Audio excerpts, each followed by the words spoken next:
Բարև ձեզ հետ Էման է, հրավիրում եմ լսել իմ ալիքի կյանքից վերցվածի նոր հեղինակային պատմությունը։ Լռությունը տիկին Լուսինեի բնակարանում պարզապես ձայնի բացակայություն չէր։ Դա մի փխրուն սուբստանցիա էր, որը հիշեցնում էր հին արխիվային մագաղաթ։ Անձգույժ դիպչես, փոշի կդառնա։ Նա շատ էր գնահատում լուսաբացի այս րոպեները։ Վանաձորն արդեն սկսում էր ձգվել մոխրագույն մշուշի մեջ, իսկ նրա խոհանոցում արդեն կատարյալ կարգուկանոն էր։ Նա նստած էր պատուհանի մոտ, ափերով սեղմած տաք ջրով բաժակը։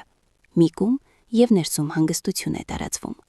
Երկրորդ կում և նա նայում է բակի հին թխքենուն։ Նա հիշում էր այդ ծառը դեռ բարակ շիվ, երբ հանգուցյալ ամուսնու Վարդանի հետ նոր էին տեղափոխվում այստեղ։ Այն ժամանակ կյանքը թվում էր անվերջանալի մի գիրք, մաքուր էջերով։ Վարդանը միշտ ասում էր. «Լուսիա, դու հազվագյուտ ծրագիր ես, քեզ պետք է պահպանել»։ Նա ազատում էր կնոջը տենցաղից, որպեսզի վերջինս կարողանա զբաղվել իր սիրելի արխիվով։ Բայց Վարդանը չկա արդեն 7 տարի, և նրա հետ տնից հեռացավ նաև այդ խնամքը։ Մնացին միայն պետքեն ու պարտավորեսը։ Տիկին Լուսինեն նայեց իր ձեռքերին։ Մատները, որոնք ժամանակին սովոր էին թղթի հետ նուրբ աշխատանքին, հիմա կոշտացել էին մաքրող միջոցներից։ Նա հիշեց իր վերջին աշխատանքային օրը արխիվում։ Գործընկերները ծաղիկներ էին նվիրում, ճարեր ասում վաստակած հանգստի մասին։ Այն ժամանակ նա անկեղծորեն հավատում էր. ահա այն, ազատությունը, կկարդամ, թատրոն կգնամ, վերջապես մանուշակներովս կզբաղվեմ։ Բայց հենց հաջորդ օրը խնջույքից հետո նրա դրան շեմին հայտնվեց Արմենը, երեխայի շորերով լի հսկայական պայուսակով։ Ճիշտ ժամը 7:15-ին լռությունը պատրեց դոմոֆոնի անշնորհք ձայնը։ Տիկին Լուսինեն վեր թռավ։ Ջրի կաթիլը պոկվեց բաժակից ու ընկավ խալաթին, հին, գունաթափված, բայց կատարյալ արդուկված։ Դա նշան էր, նրա անձնական ժամանակը սպառվեց։ Բանալին կողպեքի մեջ պտտվեց այնպիսի ջռոցով, ասես տուն էին մտնում ոչ թե հարազատ զավակները, այլ դատական կարգադրիչները։ «Մամ, մենք ենք, չես քնել»։ Անիի ձայնը հնչեց ինչպես կրակոց նախասրահի լռության մեջ։ Դուռը հարվածեց պատին, և բնակարան ներխուժեց փողոցի սառը օդը, հարսի թանկարժեք օծանելիքի ծանր կպչուն բույրի հետ մեկտեղ, որից Լուսինեի գլուխը միշտ սկսում էր ցավել։ «Մամ, էս ինչի ես մթության մեջ նստել բույի նման»։ Արմենը սեղմեց անջատիչը, և պայծառ լույսը հարվածեց աչքերին։ Որդին հոգնած տեսք ուներ, աչքերի տակ մութ շրջանակներ, չսափրված, շապիկը ճմրթված։ Լուսինեն խղճաց նրան։ Նա սովորության համաձայն ձգվեց, որպեսզի վերցնի նրա ծանր ուսապարկը, բայց որդին պարզապես նետեց այն հատակին, հարվածելով պահարանին։ Էմինն այս գիշեր չի քնել, Անին արդեն հանում էր կոշիկները, լինոլեումի վրա թողնելով ցեխի հետքեր։ Երևի ատամներն են կամ լիալուսինը։ Մի խոսքով, հենց հիմա կերակրիր նրան, շատ չարացած է, շիլան տոպրակի մեջ է, միայն թե նայիր, որ գնդիկներ չլինեն, թե չէ նորից ամբողջը հատակին կթքի։ Էմինը 4 տարեկան թոռնիկը կանգնած էր միջանցքի մեջտեղում ու մռայլ նայում էր տատիկին։ Նա իր հետևից քաշ էր տալիս մի աչքը պոկված պլյուշը նապաստակին։ Երեխայի այդ հայացքի մեջ Լուսինեն տեսնում էր Անիի արտացոլանքը, նույնքան պահանջկոտ ու սառը։ «Բարի լույս երեխեք», մեղմ արտասանեց Լուսինեն, փորձելով պահպանել ներքին խաղաղության մնացորդները։ «Թեյ կխումեք, անանուխով եմ պատրաստել»։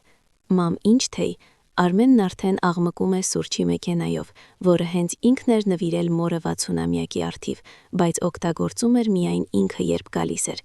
«Մենք 20 րոպեից պետք է գրասենյակում լինենք»։ «Անի, փաստաթղթերի պայուսակը վերցրեցիր»։ Խոհանոցում սկսվեց քաոսային շարժում։ Անին ներկում էր շուրթերը նախասրահի հայելու առջև, միաժամանակ հրահանգներ թելադրելով։ «Ուրեմն, մամ, ուշադիր լսեք, ժամը 12-ին ճաշն է, ապուրը սառնարանում է, բայց Արմենն ասաց, որ Էմինը երեկ այն լավ չի կերել։ Թարմ մի բան պատրաստեք, թեթև հավի մսով, միայն թե կաշին անպայման հանեք, հետո քունը, եթե չքնի, կարդացեք տրակտորի մասին այն գիրքը, դրա տակ է քնում»։ Եվ նա մի վայրկյան կանգ առավ։ «Եթե առաքման ծառայությունից զանգեն, ծանրոցը վերցրեք, կոսմետիկայի պատվերս է, արդեն վճարել եմ»։ Լուսինեն լսում էր այս հրամանների ցանկը և զգում, թե ինչպես է իր ներսում ինչ-որ բան սեղմվում։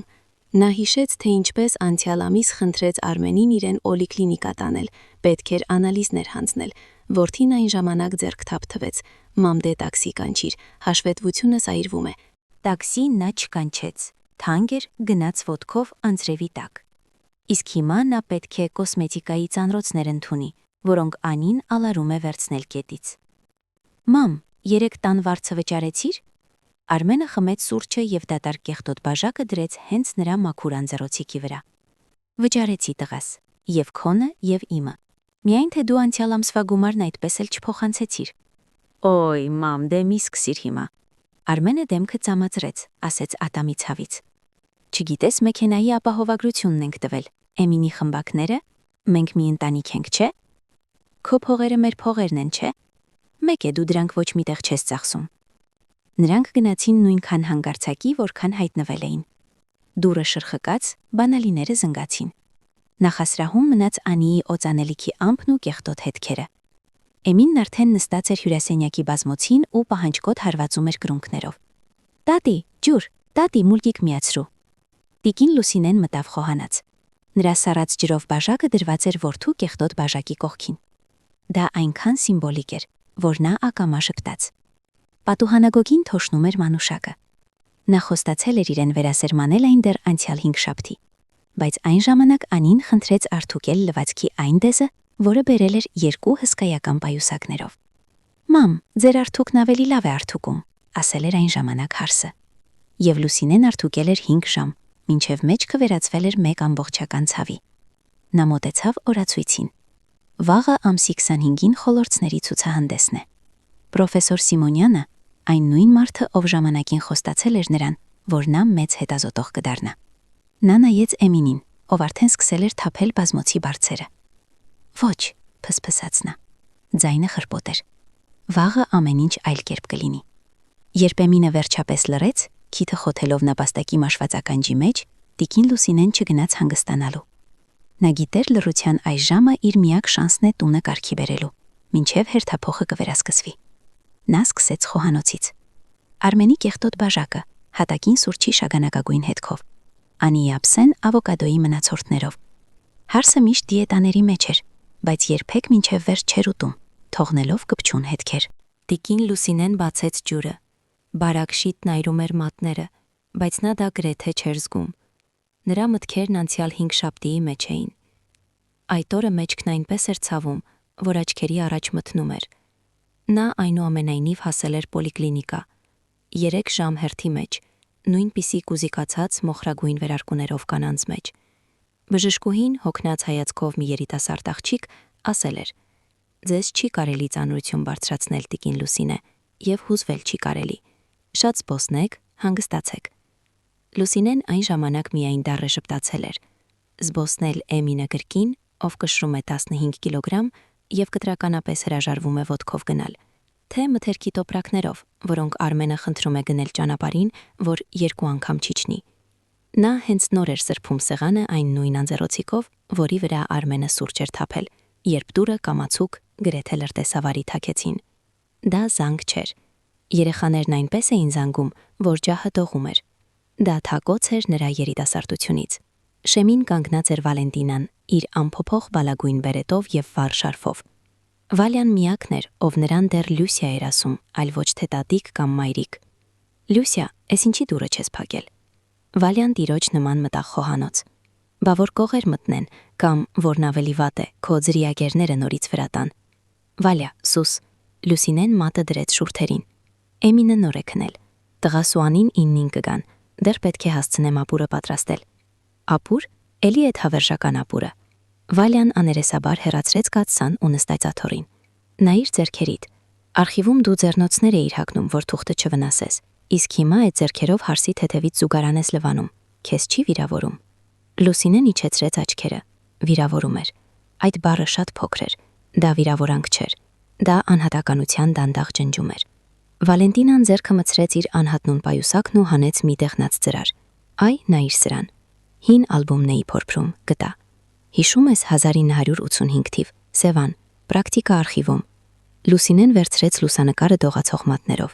Նկարից իրեն էր նայում մի աղջիկ, թռչող մազերով ու համարձակ հայացքով։ Նա կանգնած էր հին շենքի սյան մոտ, իսկ նրա թիկունքում կապույտ երկինքն էր, լճի բույրով։ «Սա ես եմ», փսփսաց Լուսինեն։ «Նայիր, Վալյա, էստեղ խեցիից ուլունքներ ունեմ, Ղրիմից էինք գնել մեր վերջին կոպեկներով»։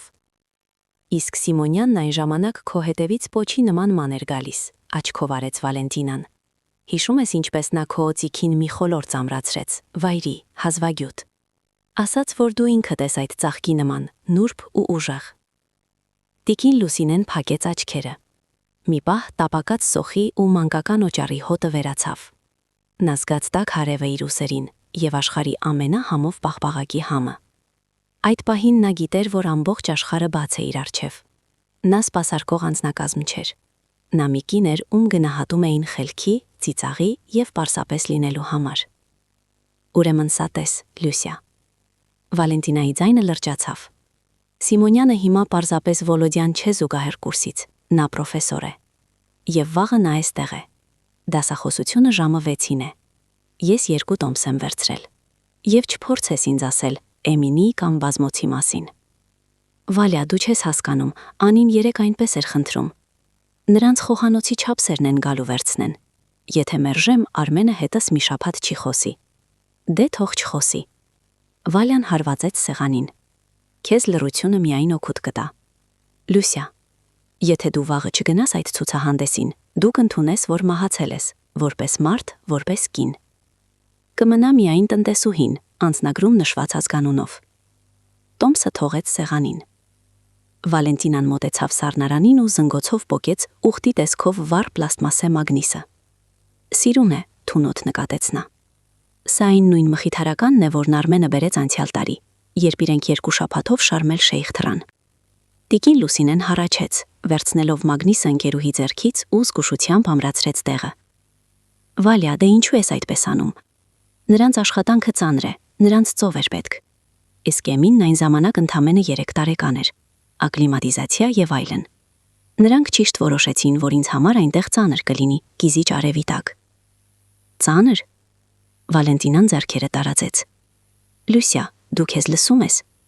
Քեզ արևի տակ ծանր է, իսկ այստեղ շող բնակարանում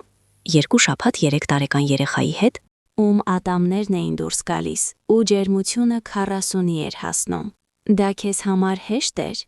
Ես հիշում եմ, ինչպես էիր դու այն ժամանակ դժգույն պատերից բռնվելով աստիճաններով իջնում, երբ գնում էիր կաթ առնելու։ Արմենը ամեն օր զանգում էր, կամաց արդարացավ Լուսինեն։ Զանգում էր նա հարցնելու, թե արդյոք չես մոռացել իր բանկի անդորագրերը վճարել, քանի դեռ ինքն այնտեղ all-inclusive հանգստանում էր։ Իսկ Անին գոնե մի անգամ հարցրեց քո ճնշման մասին։ Ոչ, նա քեզ օծակով կոկտեյլների նկարներ էր ուղարկում։ Դա ցինիզմի գագաթնակետն է, Լյուսիա։ Վալյան աներեսաբար բացեց սառնարանի դուռը։ Այսպիսով ինչ ունենք այստեղ։ Մի կտոր չորացած պանիր, մացուն և հնգալի դրանոց կաթսայով բորշչ։ Էլի իրենց համար ես եփել։ Դե բա ոնց։ Անին ասում է իրենց օֆիսի ճաշարանը վատն է։ Նա բանկաներով իր հետ տանում է։ Իմ տնականն իրեն ավելի է դուր գալիս։ Բա իհարկե դուր կգա։ Վալյան շրքակցրեց սառնարանի դուռը։ Մթերքը գնում ես քո թոշակով, կեսօր կատրաստում ես, իսկ նա հետո Ինստագրամում գրում է, թե ինչպես է հասցնում հետևել իրեն ու ճիշտ սնվել։ Լյուսիա, դու հասկանում ես, որ դու նրանց հարմարավետությունը վճարում ես քո կյանքով, բառացիորեն քո առողջության ամեն կաթիլով։ Տիկին Լուսինեն նստեց աթոռին, զգալով, թե ինչպես են ոտքերը կապարանում։ Նա հիշեց, թե ինչպես այդ նրանց արձակուրդի ժամանակ ինքն իրոք գրեթե չէր քնում։ Էմինը լաց էր լինում գիշերները, կանչում էր մայրիկին, իսկ Լուսինեն օրորում էր նրան գրկում մինչև լուսաբաց, շշնջալով արխիվային հեքիաթներ, որոնք անգիր գիտեր։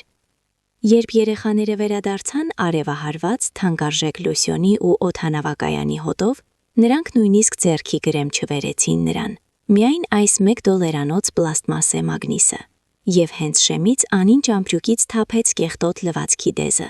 Մամ, լվացեք, թե չէ մեր մեքենան փչացել է։ Գիտես ամենասարսափելին որն է։ Վալյան նստեց կողքին ու ծածկեց ընկերուհու ձեռքը իր ափով։ Նրանք չար չեն։ Նրանք պարզապես անկեղծորեն համոզված են, որ դու անշունչ ռեսուրս ես, ինչպես էլեկտրականությունը վարդակում։ Այն պետք է լինի միշտ, և դրա համար պետք չէ շնորհակալություն հայտնել։ Բայց եթե լույսը մարում է, սկսվում են ճիչերն ու դժգոհությունները։ Ես եմ մեղավոր, շշնջաց Լուսինեն։ Ես ուզում էի պիտանի լինել։ Մտածում էի, որ եթե ամեն ինչ անեմ, նրանք ինձ ավելի շատ կսիրեն։ Սերը բորշով չի գնվում ընկերուհիս, այն գնվում է հարգանքով։ իսկ հարգում են միայն նրանց, ովքեր ունեն իրենց հետաքրքրությունները։ Ասա տեսնեմ, վերջին անգամ երբ ես քեզ համար մի բան գնել, որն ուտելիք չէ, ոչ թե զուգագուլպա կամ դեղահապ, այլ մի բան հոգու համար։ Տիկին Լուսինեն մտածեց։ Հիշողության մեջ հայտնվեց տվերաներկի տուփը, որը հավանել էր կես տարի առաջ։ Բայց այն ժամանակ Արմենին փող էր պետք մեքենայի նորանիվների համար, եւ նա տվեց այն 5000 դրամը, որ պահել էր իր համար։ Ահա տեսնում ես, Վալյան վեր կացավ։ Վաղը Սիմոնյանն է, սա քո շանսն է ապացուցելու ինքդ քեզ, որ դու դեռ վարդակ չես։ Տոմսն այստեղ է։ Եթե չգաս, ես քեզ հետ էլ ընկերություն չեմ անի։ Ես չեմ կարող նայել, թե ինչպես ես դու քեզ ողջ թաղում։ Վալենտինան գնաց, եւ խոհանոցում նորից տիրեց լռությունը, ընդհատվելով միայն սառնարանի հավասարաչափ տզոցով, որի վրա կախված էր եգիպտական ուխտը։ Էմինը սենյակում շարժվեց, լսվեց ընկնող խաղալիքի ձայնը։ Տիկին Լուսինեն մոտեցավ հայելուն։ Նա նայեց իր ուսերին։ Դրանք մշտապես բարձրացված էին, ասեց նա սպասում էր հարվածի կամ հերթական հրամանի։ Հերիք է, ասաց նա իր արտացոլանքին, պարզապես հերիք է։ Այդ պահին զնգաց հեռախոսը։ Էկրանին հայտնվեց Անիի անունը։ Լուսինեն մի վայրկյան հափաղեց, նոր պատասխանեց. Այո, Անի, լսում եմ։ Մամ, հարսի ձայնը աշխույժ ու պահանջկոտ։ Ես մտածեցի վաղը բազմոցի հետ նաև գորգ կնայենք, այնպես որ Էմինին լավ կկերակրես ճաշին, որ մինչև երեկո դիմանա։ Հա, միջանցքում մի փաթեթ եմ թողել շորերով։ Գնայես այնտեղ իմ մետաքսե բլուզներն են։ Դրանք միայն ձեռքով եւ շատ զգույշ։ Ձեր արթուկը լավն է, կհասցնեք։ Պաչում եմ։ Հեռախոսը անջատվեց։ Լուսինեն դանդաղ ինչեցրեց ձեռքը։ Զայրույթը, սառը, հստակ եւ շատ սթափ, առաջին անգամ երկար տարիների ընթացքում դուրս մղեց սովորական հնազանդությունը։ Ուրբաթ երեկոն ծանրացավ ուսերին թաց վերմակի նման, Էմինին վերջապես տարան։ Արմենը ինչպես միշտ ներս չմտավ, ազդանշան տվեց մեքենայից։ Եվ Լուսինեն ստիպված եղավ ինքնուրույն հագցնել դիմադրող երեխային ու տանել մինչև վերելակ։ Վերադառնալով, նա նախասրահում հանդիպեց այն նույն փաթեթին, որի մասին ասել էր Անին։ Նա թափեց պարունակությունը բազմոցին։ Հարսի 3 մետաքսե բլուզները ամփույթ ճմրտված, գրասենյակի եւ նույն ծանր օծանելիքի հոտով։ Կողքին գրություն էր, ամրացված գնդասեղով։ Մամ, միայն թե չվառեք, շատ թանկ են, վաղը առավոտյան պետք են։ Տիկին Լուսինեն մոտեցավ արթուտի սեղանին։ Ձեռքը սովորության համաձայն ձգվեց դեպի արթուկը, բայց կես ճանապարհին կանգ առավ։ Նա հիշեց բժշկի խոսքերը. Ձեզ չի կարելի երկար նույն դիրքով կանգնել։ Հիշեց իր անալիզները, որոնց համար որդին այդպես էլ ժամանակ չգտավ։ Եվ հանկարծ նա նայեց այդ բլուզներին այլ աչքերով։ Դրանք պարզապես իրեր չէին, դրանք իր անազատության սիմվոլներն էին։ Այդ մետաքսի ամեն մի ցալքը իր կյանքի մի ժամն էր, որը նա պետք է ծախսեր Սիմոնյանի վրա, գրքի վրա, զբոսանքի վրա այգում, բայց պիտի տար արթուկին։ Նա չմիացրեց արթուկը։ Դրա փոխարեն Լուսինեն զգուշությամբ հետ ծալեց բլուզները փաթեթի մեջ։ Նրա ներսում ինչ-որ բան տեղի ունեցավ։ Վատ մայր լինելու վախը առաջին անգամ տեղի տվեց սառցե հանգստությանը։ Նա գնաց ննջասենյակ։ Այստեղ լավանդայի հոտ էր գալիս, հին, արխիվային, հանգստացնող։ Լուսինեն մոտեցավ զգեստապահարանին, որի մուգ լաքը պահում էր 30 տարվա վաղեմության արտացոլանքը։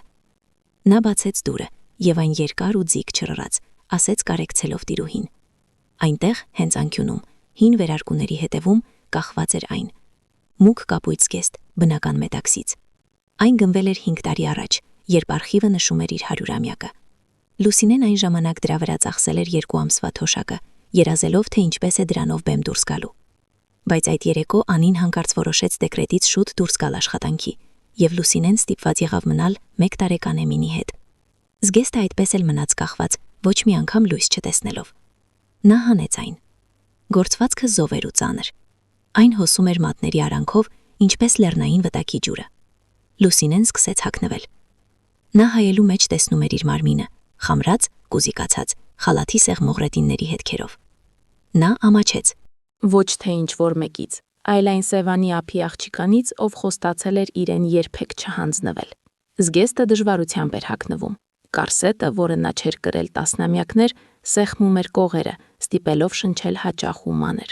Բայց երբ կողպեքը վերջապես փակվեց, Լուսինեն շունչը պահեց։ Հայելուց նրան էր նայում ոչ թե տատիկ Լուսյանը, այլ տիկին Լուսինենը։ Կապույտ գույնն ընդգծեց մաշկի սպիտակությունն ու աչքերը, այն արխիվային աչքերը դարձրեց ավելի վառ։ Այդ պահին պահարանի վրայի հեռախոսը զնգաց։ Հաղորդագրություն ընտանեկան չաթում։ Անին է։ Մամ, որոշեցինք վաղը բազմոցից հետո նաև վարագույրներ նայել։ Ուշ կլինենք։ Էմինին հետ ճաշիկին կատնաշոր տվեք, սառնարանում է։ Միայն թե պիտանելիության ժամկետը ստուգեք, հանկարծ թթված չլինի։ Պաչիկներ։ Լուսինեն նայում էր այդ պաչիկներին եւ զգում, թե ինչպես է ներսում եռում արդարացի զայրույթը։ Այս կատնաշորը, այս վարագույրները, սա պիտանելիության ժամկետների հավերժական ստուգում էր։ Նրանք իրեն վերաբերվում էին ինչպես գործարանի որակի հսկիչի, այլ ոչ թե որպես կենդանի մարդու։ Ոչ, շշնջաց նա, նայելով իր արտացոլանքի աչքերին։ Վաղը ձեր հսկիչը գնում է անժամկետ արձակուրդ։ Նա հանեց շրթներկը, գինեգույն շրթներկը, որը գնել էր Վալիայի խորհրդով ու թաքցրել հեռավոր դարակում, կատարյալ նստեց շուրթերին։ Լուսինեն վերցրեց տոմսը ու դրեց այն խոհանոցի սեղանին, հենց այն տեղում, որտեղ վաղը Արմենը կդնի իր կեղտոտ բաժակը։ Նա չհանեց սկեստը, դրա վրայից գցեց թեթև պենյուարն ու պարկեց մահճակալին, վերմակի վրայից։ Նա վախենում էր, նրան թվում էր, թե վաղը աղետ կլինի, Էմինը լաց կլինի, Անին հիստերիկա կսարքի, Արմենը կնայի այն նույն վիրավորված հայացքով, որը միշտ ստիպում էր իրեն մեղավոր զգալ։ Բայց այս վախի միջից ծնվում էր մի այլ զգացում, դա սպասումն էր։ Նա հիշում էր Սիմոնյանի դասախոսությունները, հին թղթի բույրն ու այն կապույտ խոլորձը, որը նա ժամանակին համեմատել էր իր հետ։ Վաղը, կրկնեց նա սենյակի մթության մեջ։ Վաղը ես դուրը չեմ բացի։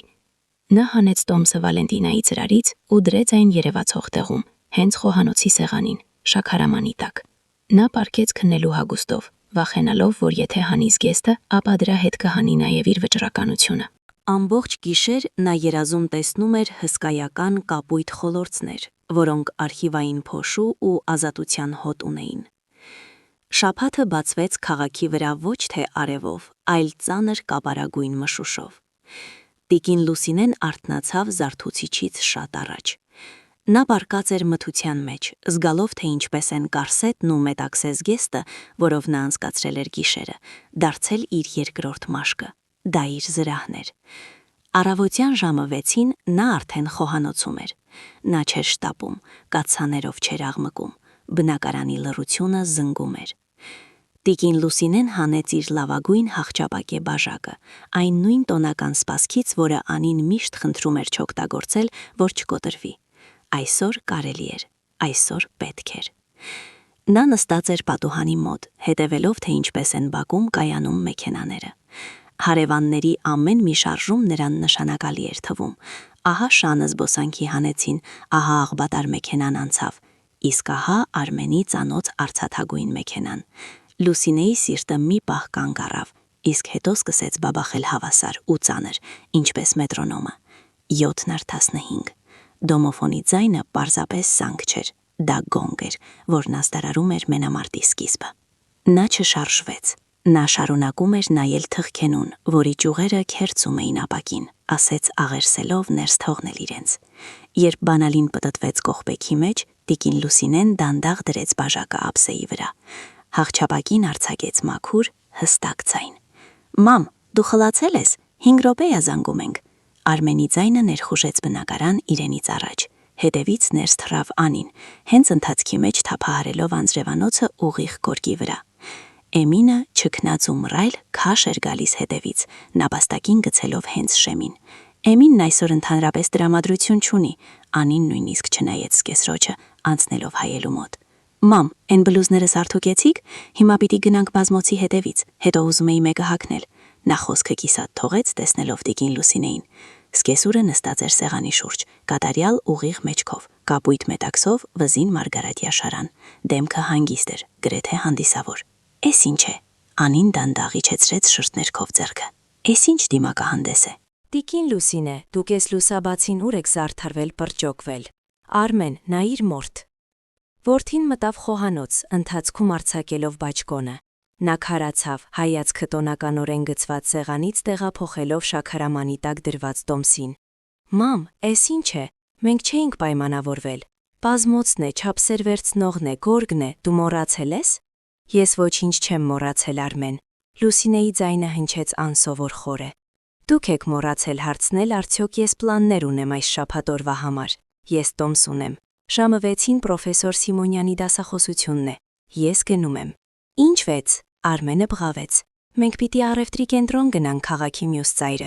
Մենք Էմինին թողնելու տեղ չունենք։ Դու հասկանում ես, որ մենք արդեն բենզինի ու բանվորների վրա ծախս ենք արել։ Դու մեզ պարզապես գցում ես։ Տիկին Լուսինեն դանդաղ վեր կացավ։ Գցում եմ։ Նա մոտեցավ որդուն։ Արի խոսենք ծախսերից, Արմեն։ Վերջին 1 տարում ես Էմինի հետ մնացել եմ 3000 ժամ։ Եթե դայակ վերցնեիք ամենացածր գնով, դուք ինձ պարտքեք ավելի քան 2 միլիոն դրամ։ Այն բնակարանի համար, որտեղ դու գրանցված ես, բայց չես վճարում, հավաքվել է եւս մի քանի 100,000։ Ես չեմ հաշվում այն մթերքները, որոնք ես գնում եմ իմ թոշակով, որպիսի Անիին համով լինի։ Նա հայացքը տեղափոխեց հարսի վրա։ Իսկ քո բլուզներով փաթեթը Անի նախասրահում է, չարտուկված։ Ես ժամանակ չունեմ քո մետաքսի համար, երբ իմ սեփականը պահարանում սպասել է 5 տարի։ Էս ո՞նց եք խոսում։ Անին շունչը կտրվեց վրդովմունքից։ Մենք ընտանիք ենք։ Մենք Էմինին բերում ենք, որ դուք չձանձրանաք, որ ձեր կյանքը իմաստ ունենա։ Իսկ դուք մեզ հաշիվ եք ներկայացնում։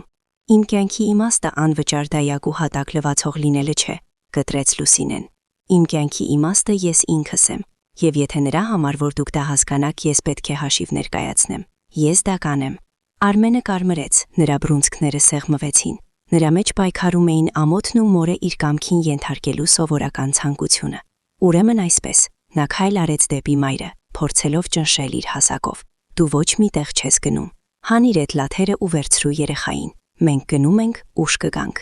Եվ չհամարձակվես Էմինի մոտ հիստերիկաներ սարքել։ Տիկին Լուսինեն ոչ մի սանտիմետր հետ չգնաց։ Նա նայեց որդու աչքերի մեջ, այն նույն աչքերի, որոնք ինքը ժամանակին համբուրում էր քնելուց առաջ։ Եթե դու հիմա երեխայի հետ դուրս չգաս այս բնակարանից, Արմեն, ես ոստիկանություն կկանչեմ ու կասեմ, որ օտար մարդիկ ներխուժել են իմ տուն եւ սահմանափակում են իմ ազատությունը։ Ուզում ես ստուգել, կանեմ ես դա թե ոչ։ Խոհանոցում այնպիսի լռություն տիրեց, որ լսվում էր, թե ինչպես է նախածրահում Էմինը նապաստակին քաշ տալիս հատակով։ Արմենը հետ քաշվեց։ Նա մոր աչքերում տեսավ ոչ թե զայրույթ, այլ մի շատ ավելի սարսափելի բան, կատարյալ անտարբերություն իր մանիպուլյացիաների նկատմամբ։ Գնանք, Արմեն, Անին բռնեց ամուսնու թևից։ Գնանք այստեղից, թող նստի իր մետաքսների մեջ, եթե այդքան էգոիստ է։ Մենք մի ելք կգտնենք, բայց իմացեք, տիկին Լուսինե, եթե Էմինի հետ մի բան պատահի, քանի դեռ մենք նրան պահեստներով ման կտանք, դա կլինի ձեր խղճին։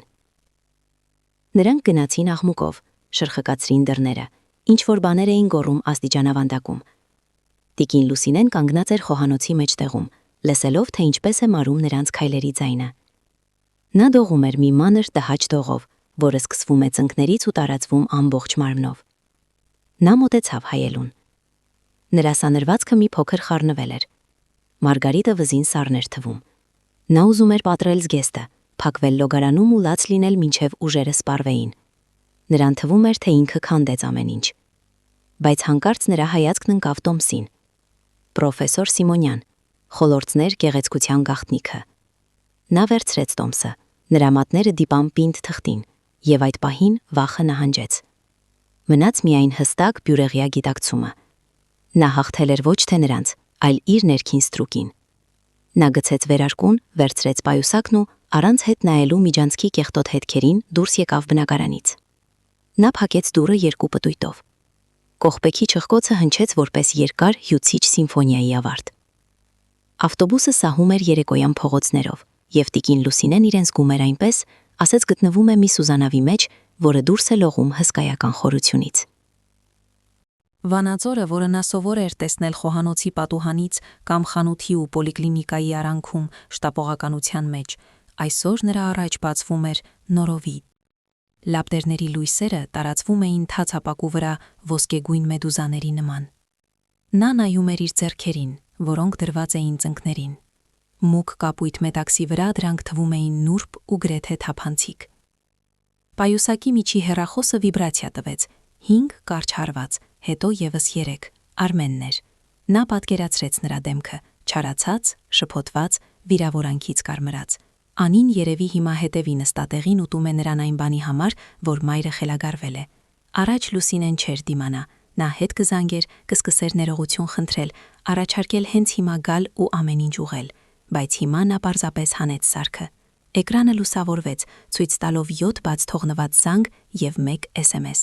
Մամ, դու ընդհանրապես մեր մասին մտածել ես, Էմինը լաց է լինում։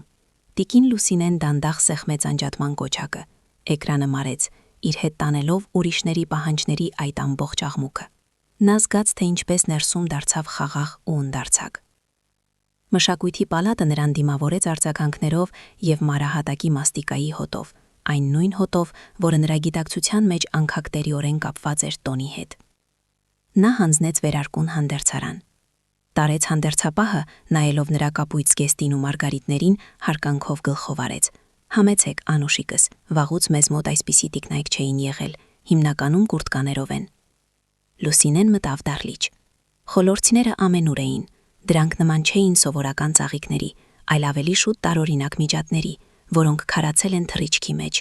Սպիտակ ինչպես հախճապակին, արյունոտ կարմիր, գրեթե սև ոսկեգույն երակներով։ Նա մոտեցավ դրանցից մեկին ու քարացավ։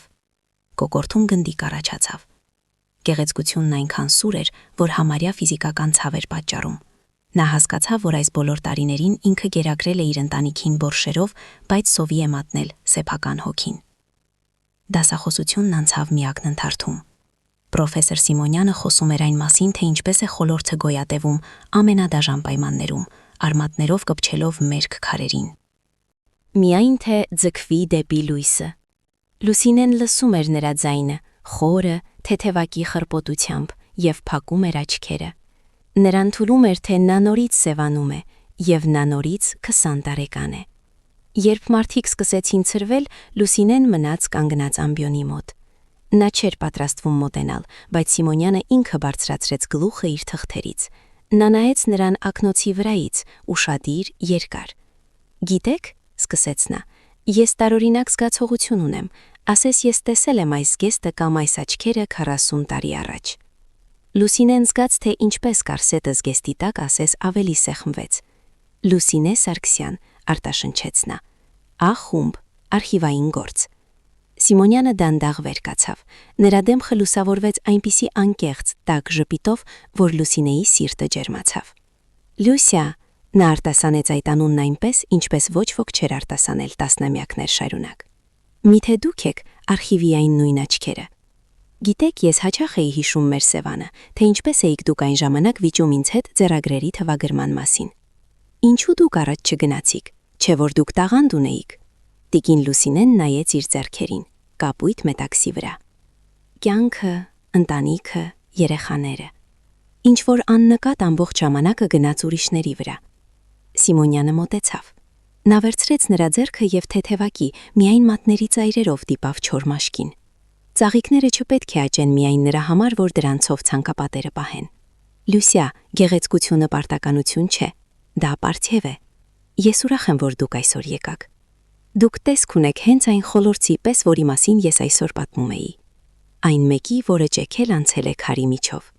Նրանք դուրս եկան մշակույթի պալատից Վալենտինայի հետ միասին, ով սպասում էր ընկերուհուն նախասրահում, հաղթականորեն շփելով ձեռքերը։ Դե ինչ, Լյուսիա, Սիմոնյանը, տեսար ոնց էր նայում քեզ, իսկ դու կոտլետներ, Էմինիկ։ Նրանք մտան անկյունի այն փոքրիկ սրճարանը։ Լուսինեն սուրճ պատվիրեց և մալինայով թխվածք։ Երբ մատուցողը նրա առաջ դրեց ափսեն, նա երկար նայեց վար հատապտղին հարած սերուցքի ամբի մեջ։ Նա հիշեց, թե ինչպես Էմինը անցյալ անգամ իր ափսեից հանեց ամբողջ մալինան, իսկ Անին միայն ծիծաղեց։ Մամ, ձեզ քաղցրը վնաս է, իսկ երեխայի համար ուրախություն է։ Լուսինեն վերցրեց գդալիկը, դանդաղ վայելելով ամեն մի վայրկյանը, նա մի կտոր կտրեց, համը աստվածային էր։ Հատապտուղների թթվաշությունը, կրեմի քաղցրությունն ու մուգ սուրճի թեթև դառնությունը։ Գիտես, Վալյա, ասաց նա, և ձայնը հաստատ ուներ։ Ես այսօր առաջին անգամ 20 տարվա մեջ զգացի ոչ թե ուտելիքի, այլ կյանքի համը։ Ես հասկացա, որ Արմենն ու Անին վատը չեն։ Նրանք պարզապես սովորել են, որ ես ֆոն եմ, ինչպես նախասրահի պաստառները, որոնք միշտ տեղում են ու իրավունք չունեն սեփական կարծիքի։ Բայց պաստառները կարելի է պոկել, իսկ ես կենդանի եմ։ Տուն նա վերադարձավ 11-ին, շքամուտքում լռություն էր։ Նա բացեց դուռը իր բանալիով ու մտավ բնակարան։ Լռության հոտ էր գալիս, ոչ մի Անիի օծանելիքի հոտ կամ մանկական լաց։ Խոհանոցի սեղանին դրված էր Արմենի գրությունը. «Մամ, մենք գնացինք Անիի մոր տուն։ Էմինն էլ լաց է լինում, ջերմություն ունի։ Հուսով եմ գոհ ես քո ցուցահանդեսից։ Մենք կվերադառնանք մեկ շաբաթից, երբ ուշքի կաս»։ Տիկին Լուսինեն զգուշությամբ երկտակեց թուղթը։ Առաջ այս գրությունը կսպաներ նրան։ Նա կսկսեր հավաքել պայուսակը, զանգել, աղաչել, որ վերադառնան։ Բայց հիմա նա նայեց Արմենի կեղտոտ բաժակին, որը դեռ սեղանին էր։ Նա վերցրեց այն ու պարզապես դրեց լվացարանի մեջ։ Չլվացած, թողեց վաղվան։ Նա գնաց ննջասենյակ, հագուստը փոխեց ու խնամքով կախեց կապույտ զգեստը պահարանում։ Այն այլևս պարզապես զգեստ չէր Հոբելյանի համար, այն իր դրոշն էր։ Նա մոտեցավ պատուհանագոգին, որտեղ թոշնում էր մանուշակը, հանեց նոր թաղարը, թարմ հողը։ Նրա ձեռքերը աշխատում էին վստահ։ Ոչինչ, Անուշիկս, շշնջում էր նա բույսին։ Հիմա մենք ծաղկելու ենք, եւ ոչ ոք այլևս չի համարձակվի պոկել մեր թերթիկները իր հարմարավետության համար։ Լուսինեն պառկեց մահճակալին, կարսետը հանված էր, բայց մեջքը մնում էր ուղիղ։ Նա փակեց աչքերը եւ առաջին անգամ երկար տարիների ընթացքում քնեց ակնթարթորեն, եւ նա երազում տեսնում էր ոչ թե կեղտոտ լինոլեումը, այլ Սևանի անվերջանալի կապույտ երկինքն ու վայրի խոլորձների բույրը։ Շնորհակալություն, որ մեզ հետ էիք այսօր։ Եղեք երջանիկ եւ մի մոռացեք ձեր կապույտ զգեստի մասին։